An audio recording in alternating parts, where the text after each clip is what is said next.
Celui qui, comme moi, est tourné en dérision par ses amis, invoquera Dieu qui l'exaucera. Job 12,4. Il arrive que l'âme persévère dans le bien, et pourtant subisse la dérision des hommes. Elle agit de manière admirable. Elle reçoit des injures. Alors celui que les louanges auraient pu attirer au dehors, repoussé par les affronts, rentre en lui-même. Et il s'affermit en Dieu d'autant plus solidement qu'il ne trouve à l'extérieur rien où il puisse se reposer. Il met toute son espérance dans son Créateur. Et au milieu des moqueries outrageantes, il n'implore plus que le témoin intérieur. L'âme de l'homme affligé s'approche de Dieu, d'autant plus qu'il est délaissé par la faveur des hommes.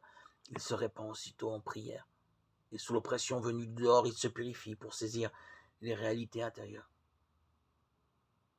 Celui qui, comme moi, est tourné en dérision par ses amis, invoquera Dieu qui l'exaucera. Lorsque ces malheureux trouvent des armes dans la prière, ils rejoignent intérieurement la bonté divine. Celle-ci les exauce parce que, extérieurement, ils sont privés de la louange des hommes. On tourne en dérision la simplicité du juste. Job 12,4. La sagesse de ce monde consiste à dissimuler le cœur sous des artifices, à voiler la pensée par des paroles, à montrer comme vrai ce qui est faux, à prouver la fausseté de ce qui est vrai.